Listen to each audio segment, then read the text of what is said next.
और बात अब क्रिकेट की। तो क्रिकेट के लिए आज भारत के तमाम फैंस के लिए बहुत ही बुरा दिन रहा, क्योंकि सेमीफाइनल में भारत जो है वो बुरी तरह से हारा है और इसी के साथ ही भारत वर्ल्ड कप से बाहर हो गया है। जिस इंडिया पाकिस्तान मैच के फाइनल की बात कल हम कर रहे थे, वो जो सपना है वो टूट चुका है, क्योंकि भारत न सिर्फ हारा है, बहुत बुरी तरह से हारा है और शर्मनाक हार रही है इसमें भारत की।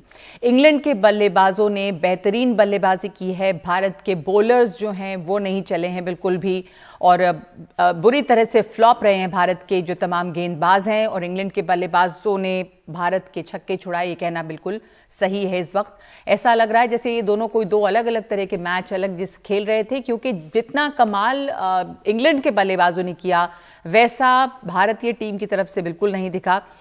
भारत के गेंदबाज सेमीफाइनल में जो है वो कामयाब नहीं रहे और इंग्लैंड जो है वो जीत गया है 10 विकेट से। फाइनल में अब इंग्लैंड का मुकाबला पाकिस्तान से होगा और हमारे साथ इस पर चर्चा के लिए मौजूद हैं हमारे सहयोगी संजय किशोर, हरपाल सिंह बेदी वरिष्ठ खेल पत्रकार, अभिषेक त्रिपाठी स्पोर्ट्स एडिटर दैनिक जागरण। अभिषेक, सबसे पहले आपसे, वहां पे आप मौजूद रहे हैं और लगातार आप ऑस्ट्रेलिया में इस गेम को कवर करते रहे हैं और जितनी उम्मीद, जितने चाहने वाले और जिस तरह की भीड़ और उत्साह वहां पर दिखाई दिया, अब इस खबर के बाद बहुत मायूसी है जाहिर है। और जो खेल रहा, अब एक ऐसा मुकाबला होता है जो कि एक टफ फाइट है और उसमें भी आप हार गए तो हार जीत तो लगी रहती है, लेकिन एक ऐसा लग रहा है जैसे कि भारत खेल ही नहीं पाया।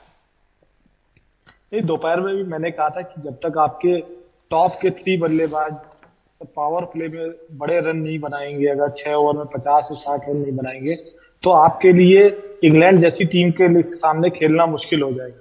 आपने उनको एक टारगेट दिया, पहले आप टॉस हार गए, टॉस हारने के बाद बटलर ने सही फैसला लिया, उन्होंने चेस करने के लिए गए क्योंकि उनका लाइनअप इतना बड़ा है कि वो चेस कर सकते थे।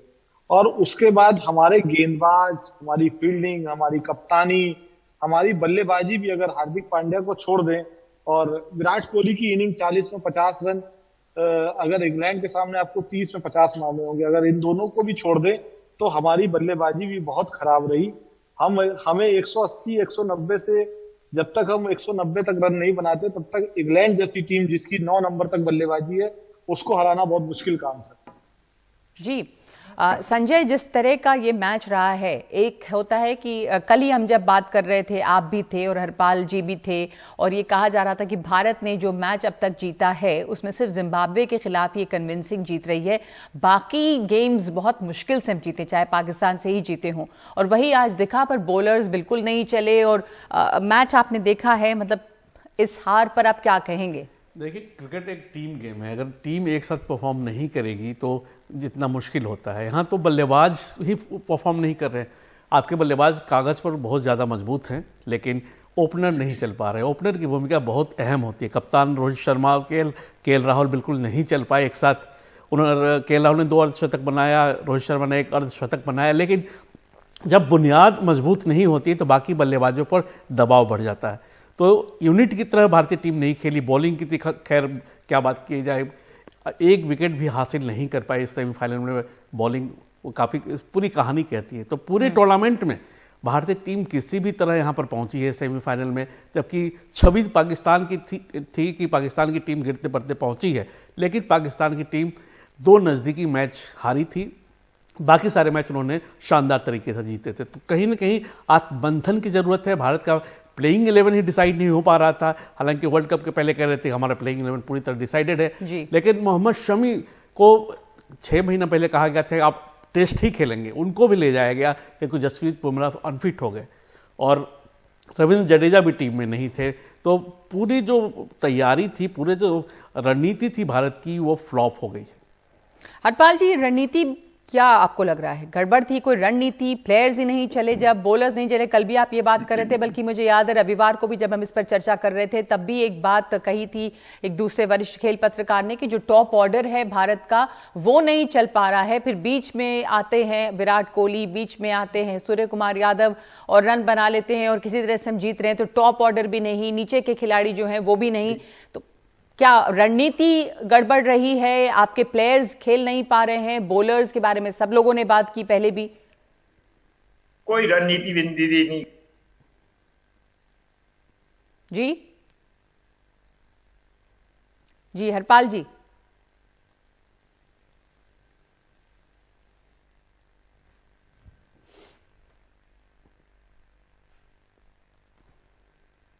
अच्छा, तो हरपाल जी से कनेक्शन इस वक्त कट गया है हमारा। पर अभिषेक, ये बात पहले भी कई लोगों ने पॉइंट आउट की थी कि जो मिडिल ऑर्डर है वहां पे कुछ प्लेयर्स अच्छा खेल रहे हैं, लेकिन जो टॉप ऑर्डर है वो बिल्कुल क्लिक नहीं करता। तो ओपनिंग जो है भारत की वो हमेशा गड़बड़ रह रही है। फिर नीचे के बल्लेबाज जब आते हैं तो भी उम्मीद बहुत कम रह जाती है। तो अब तक जो सेमीफाइनल में भारत पहुंचा वो किसी तरह से पहुंचा, कोई भी जो मैच रहा या जो भारत जीता है वो बहुत कन्विंसिंग तरीके से नहीं जीता, सिवाय जिम्बाब्वे के। ये सब कह रहे हैं पाकिस्तान से भी जब जीते तो मतलब किसी तरह से जीत गए, हारते हारते बच गया मैच, इस तरह की ही जीत रही है।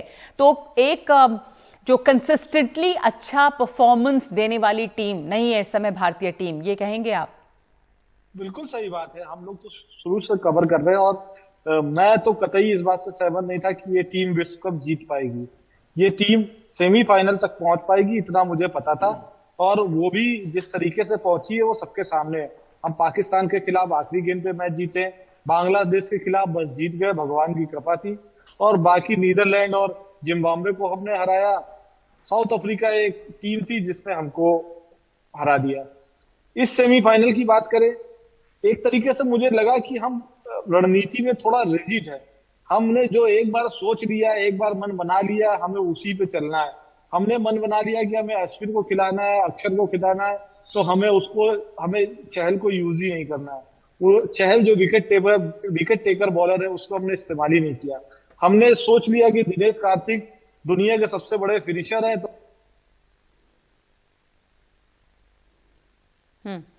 तो मतलब कि जो एक बार तय कर लिया उसमें कहीं भी कोई फ्लेक्सिबिलिटी नहीं दिख रही थी। जैसा सिचुएशन है उसके हिसाब से बदलाव होने चाहिए थे। हरपाल जी, अब शायद आप जुड़ गए हैं हमारे साथ और आपकी आवाज हमें आएगी, तो आपकी टिप्पणी सुनना जी। नगमा जी, ये सारी बातें बेकार है। आप बुरी तरह हारे हैं। पहले तो प्रॉब्लम है कि हमारी टीम किसी टीम को दूसरी को समझती नहीं। अब जो आज ये कह रहे हैं ना, चहल होता तो क्या कर देता, ये पहली बार नहीं हुआ। इसको जलियांवाला बाग कहता हूँ, क्रिकेट का जलियांवाला बाग आज हुआ है। आपकी धज्जियां उड़ा दी उन्होंने। चहल साहब होते या कोई और साहब होते, पाकिस्तान ने 10 विकेट से आपको दुबई में हराया। चैंपियंस ट्रॉफी में 300 रन बनाकर उन्होंने आपको हराया। आप हर वक्त हारे। और आप इस सारे टूर्नामेंट को देखें तो ऐसा लग रहा था कि इंडिया ही खेल रहा है, बाकी टीमें है ही नहीं। और हर आदमी ये कह रहा था, जब सूर्य कुमार यादव ने मना कहते हैं he is from different planet, Kohli is from different planet, तो बाकी टीमें घबरा गई कि सारे एलियन आ रहे हैं, हम तो कहां जाएंगे। तो उन्होंने अपने आप को तो बचाना था। आपने हॉलीवुड की पिक्चरें देखी हैं, उसमें एलियंस आते हैं। हर प्लेयर जो 4 सिक्से मारता था या 3 विकेट लेता था, ही वाज हर घोड़ों ने बड़ा अच्छा किया, हर तारीफ कर दी कि ये इससे जैसा प्लेयर पैदा ही नहीं हुआ, ना होने देंगे। हुआ यह कि ऐसा पिटाई की। और मैं बार बार जब मैं कहता था किसी प्रोग्राम में, कहते आप तो बड़े सिनिकल हो। अच्छा, कल आपके प्रोग्राम में बोला, मेरी जो तारीफ हुई आप पढ़ लीजिए, कितनी गालियां मुझे पड़ी। आप उसके प्रोग्राम 700-800 जो कमेंट आए हैं उसमें 300 तो मुझे मेरी शान में बड़ी तारीफें की गई। कहने का मतलब है कि अगर आप किसी दूसरे को प्लेयर ही नहीं समझते और आप इतना हाइप कर देते हो, इतना हाइप होना नहीं चाहिए। अब ये कह रहे कि यही टीम थी जो जीत भी सकती थी। आपके जो प्लेयर हैं स्कोर ही नहीं कर रहे। अब बॉलर्स को किसी को पकड़ना है, स्केपबोर्ड बनाना है तो बनाइए। उन्होंने आपकी ऐसी पिटाई की, पहले ओवर से ही उन्होंने शुरू कर दिया। आप इतने एक्सपीरियंस प्लेयर हो। केएल राहुल जाता है, ऐसे लगता है कि किसी गाय को खींच के ले जा रहे हो, घबराया हुआ है, कहां ले जा रहे हैं, उसको क्यों खिला रहे हैं किसी को नहीं पता। और अगर वो 50 रन बना, वही मैं आपसे पूछ रही हूँ कि इसमें आपको क्या लगता है, अगर बैट्समैन को ही देखें तो उसमें कुछ बदलाव होने चाहिए थे? बिल्कुल होने चाहिए थे। अब आप राहुल द्रविड़ मानते ही नहीं है। वो कहेंगे जी हमें ही सब आता है, तुमने कितनी क्रिकेट। अच्छा, सबसे बड़ी इंटरेस्टिंग बात है, आप कुछ कह दो, कहेंगे आपने कितनी क्रिकेट खेली है, आपको पता है। और गलती से किसी प्लेयर ने 50 रन बना दिए, कहते हैं ये क्रेडिट के नाम पे मुंह पे थप्पड़ मार दिया। भाई थप्पड़ मारने थोड़ा ये तुम खेलने की हो, you are not doing as a favour. अगर तुमने 50 रन बनाए टीम के लिए बनाए, हमारे लिए तो नहीं बनाए, तो उसमें थप्पड़ मारने की क्या बात। आपको क्रिटिसाइज तब किया जाता है कि आप खेल नहीं रहे। और ऐसा भी नहीं है, करोड़ों रुपया ले रहे हैं। मेरा ये मानना है, जो अभिषेक जी कह रहे हैं, जैसे भी कह रहे हैं, या संजय भी मेरे से एग्री नहीं करेंगे, मगर इस टूर्नामेंट के 20 दिन में ऐसा लग रहा था जैसे हिंदुस्तान ही खेल रहा और कोई है ही नहीं। ना किसी को जोश बटलर का याद था, ना उसको एलेक्स हेली का था, किसी को नहीं। हमारे ही प्लेयर थे। सूर्य कुमार यादव 180 था, 360 था, तो कोई 180 था, कोई 190 था, किसी की स्विंग हो रही थी, किसी की स्पिन हो रही थी, ऐसे लग रहा था कि बाकी टीम खेलने नहीं आई है। हाँ, तो इसका क्या जवाब देंगे आप? पर हरपाल जी में अभी बुरी तरह से भारत हारा है और ये कहना बिल्कुल सही है कि इंग्लैंड की टीम ने छक्के छुड़ा दिए, पर अगर जैसे पहले जीता, कल आप कह रहे थे कि एक किस्मत बहुत बड़े फैक्टर है इस तरह के मैचेस में, और अगर जीत गई होती भारत की टीम आज, तो फिर क्या कहते आप कि भाई किसी तरह से प्लेयर्स तो वही रहते, लेकिन हाँ किसी तरह से जीत गए होते। नगमा जी वो खेलने के थे। अगर आप अच्छा प्रोग्राम करते, इट इज योर ड्यूटी। अगर आप अच्छा प्रोग्राम करें तो आपका काम है। खेल के तो हमारे पास नहीं करना था। आपने सारे हिंदुस्तान को पागल कर रखा है कि हमारे जैसा कोई प्लेयर पैदा ही नहीं हुआ। ये बंदा एक बार एक दुनिया की धज्जियां उड़ाते, को एहसान तो नहीं कर रहे थे।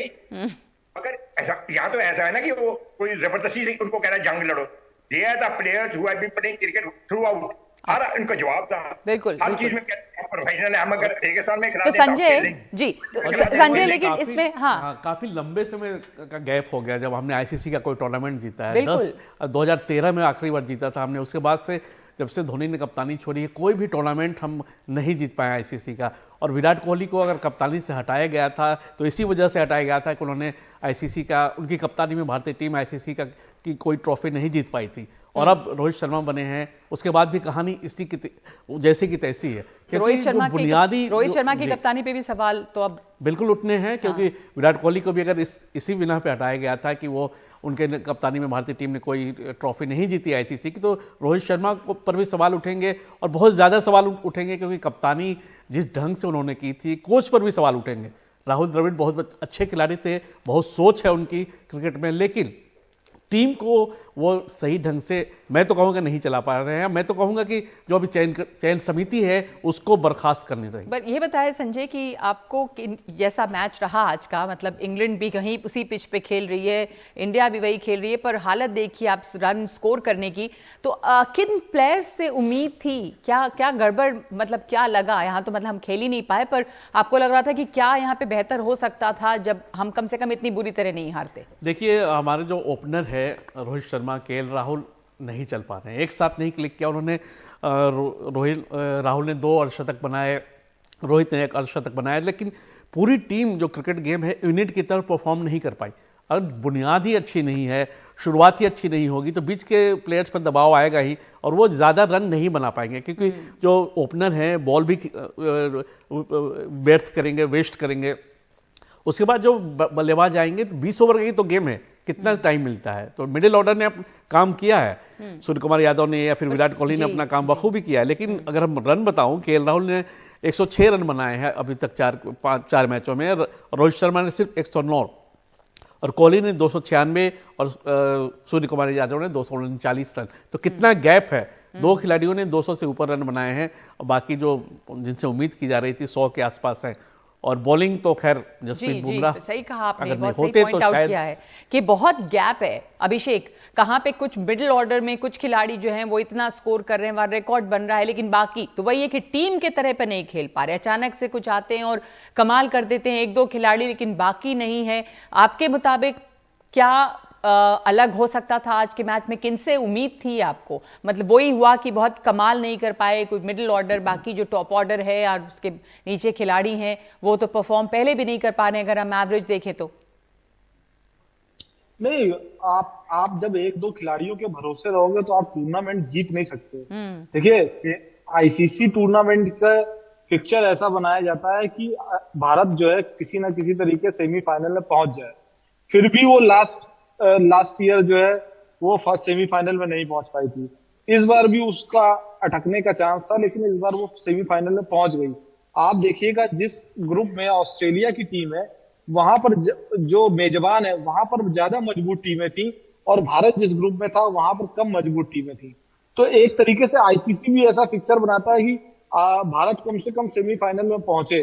तो भारत सेमीफाइनल में पहुंच गया, उतना काम उससे कर लिया। अब इसके बाद आप सेमीफाइनल तक पहुंच लक के सहारे और थोड़ा बहुत 1-2 परफॉर्मेंस के सहारे पहुंच सकते हो। सिलेक्शन हो, चाहे टीम का प्रोसेस हो, चाहे लास्ट 11 चुनने का तरीका हो, और चाहे अगले 5 मैचों तक रिजिट रहने का तरीका हो, ये पूरा का पूरा एक जो गठबंधन था सबका, वो टीम को हराने के लिए था, टीम को जिताने के लिए नहीं था।